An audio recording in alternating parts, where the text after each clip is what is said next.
आइए हम लोग आते हैं केस नंबर 3 में। केस थर्ड में हम लोग क्या मान रहे हैं? हम लोग मान के चल रहे हैं कि थीटा जो है that is equal to 90 degree और पाई बाई 2। हम थीटा को क्या मान रहे हैं? 90 degree pi by 2। Vector A का मैग्नीट्यूड कितना है? 4 यूनिट और वेक्टर बी का मैग्नीट्यूड 3 यूनिट। ठीक है। अब थर्ड केस में, पहला केस में हम माने थे थीटा बराबर 0, सेकंड केस में थीटा 180 और इसमें 90 डिग्री मान रहे हैं। ठीक है। अब ध्यान से देखिए यहां पर, तो यहां पर हम जब r लिखेंगे तो r is equal to root under A square plus b square plus 2ab cos theta as it is. ठीक है। थीटा का वैल्यू हमें 90 डिग्री लेना है, तो r is equal to root under A square plus b square plus 2ab cos 90। Cos 90 का value कितना होता है? 0 होगा। तो यहां r is equal to root under A square plus b square plus 0। ठीक है, 0 हो गया। तो a square plus b square result आया, r बराबर रूट अंडर ए स्क्वायर प्लस बी स्क्वायर आएगा, सिंपल।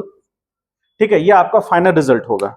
और ऑब्वियसली ये जो रिजल्ट होगा, ये जो हमारे पास थीटा 0 पे आया था और जो थीटा 180 पे आया था उसके बीच का वैल्यू होगा। ठीक है, आप देख भी पा रहे हैं, जैसे यहां पर हम पुट करेंगे 4 यूनिट, तो 4 का स्क्वायर प्लस 3 का स्क्वायर, तो ये टोटल ऐड होकर 25 हो जाएगा और 25 का रूट क्या होगा? 5 होगा। तो 5 जो है वो 7 से छोटा है और 1 से बड़ा है। 1 कब आया था? जब 180 एंगल था। और जब 7 कब आया था? जब थीटा 0 था। तो थीटा 0 का जो वैल्यू आया वो मैक्सिमम आया, थीटा 180 का वैल्यू सबसे कम आया और वो इनके बीच का होगा।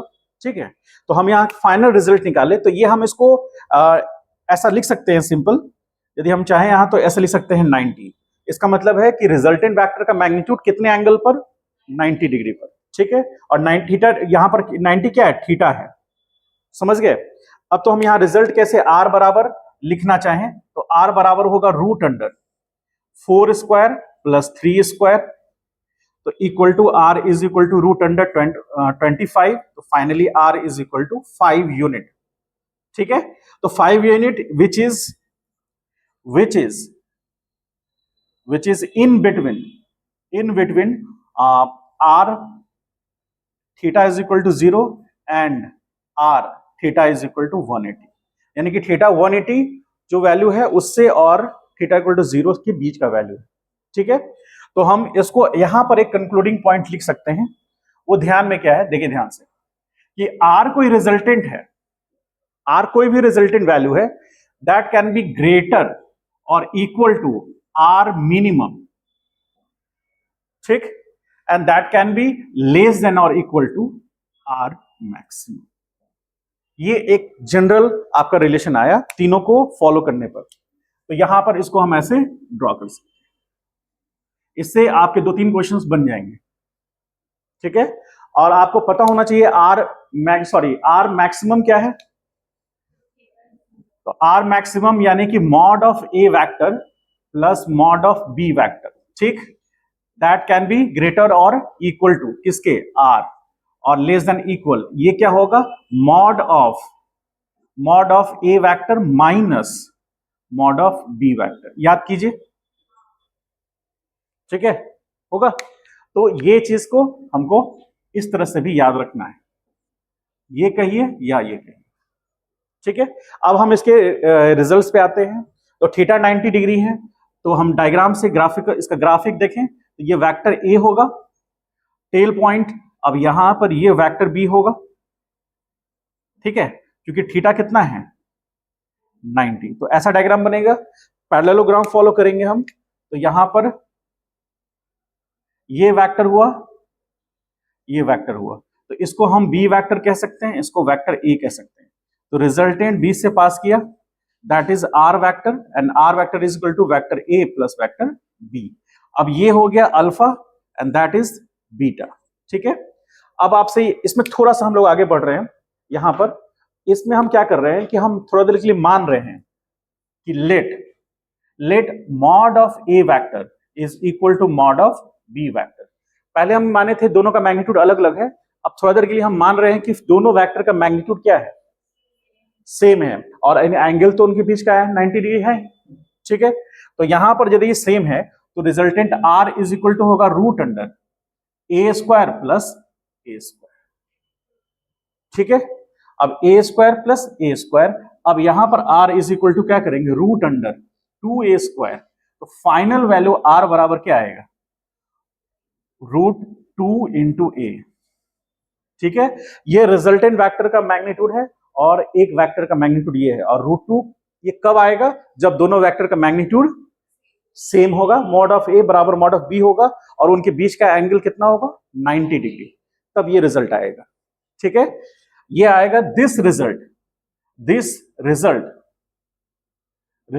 इज ऑब्टेन्ड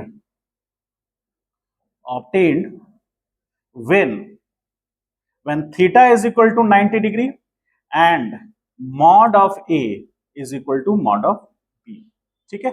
ये ध्यान रखना है। अब हमको एक फाइनल चीज निकालना बच गया इसमें, और वो है डायरेक्शन।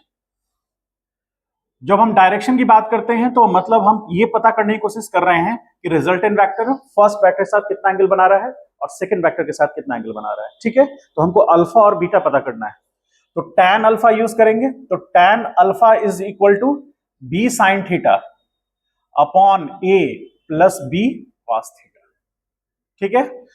और ये जब केस कब है, जब ये सिचुएशन है, और जब ये सिचुएशन होगा तो एक स्क्वायर बन जाएगा, रेक्टेंगल से किस में कन्वर्ट हो जाएगा, स्क्वायर में, ठीक है। तो अब यहां पर हम इसको यूज करें तो यहां tan alpha is equal to, अब यहां पर b a के बराबर है साइन 90 डिवीजन में a प्लस a कॉस 90 का वैल्यू 0, तो tan alpha is equal to a division में a बराबर 1, तो इसका मतलब tan 45 का आएगा, तो इसलिए अल्फा क्या हो जाएगा 45। और पहले भी हम लोग डिस्कस किए थे, this implies beta is equal to theta minus alpha, तो beta is equal to 90 minus 45, that is beta is equal to 45, तो बीटा भी 45 होगा, अल्फा भी 45 आएगा, ठीक है।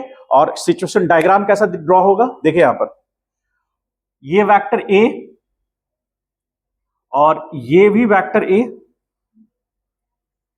ये भी वेक्टर ए बनेगा, ठीक, ठीक है। थोड़ा सा गड़बड़ बना,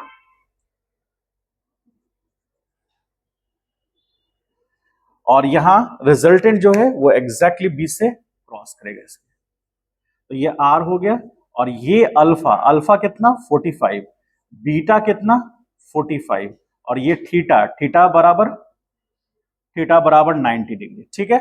और ये जैसे भी इस ट्रायंगल में भी देखेंगे तो आपको दिखेगा स्क्वायर में बन रहा है, ये भी वेक्टर क्या होगा ए, समझ पाए इस बात को। ये सब कुछ सिचुएशन कब है, जब मॉड ऑफ ए बराबर है मॉड ऑफ बी का, और जब मॉड ऑफ ए बराबर बी का नहीं है तो ये सिचुएशन होगा, ये वाला सिचुएशन, ये डायग्राम आएगा, समझ गए। तो ये डायग्राम बहुत इंपॉर्टेंट है, याद रखना है, यानी कि रिजल्टेंट वेक्टर का मैग्नीट्यूड हमेशा या तो उनके मैक्सिमम वैल्यू से बराबर होगा, छोटा होगा, या उसके मिनिमम वैल्यू से बराबर होगा या उससे बड़ा होगा, ठीक है।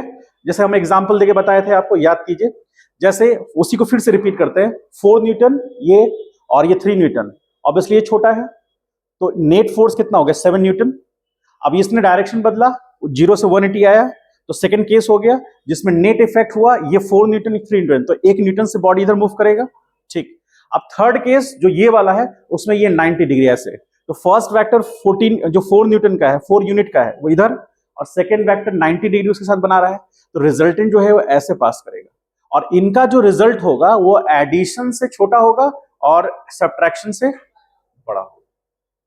समझ गए इस बात को।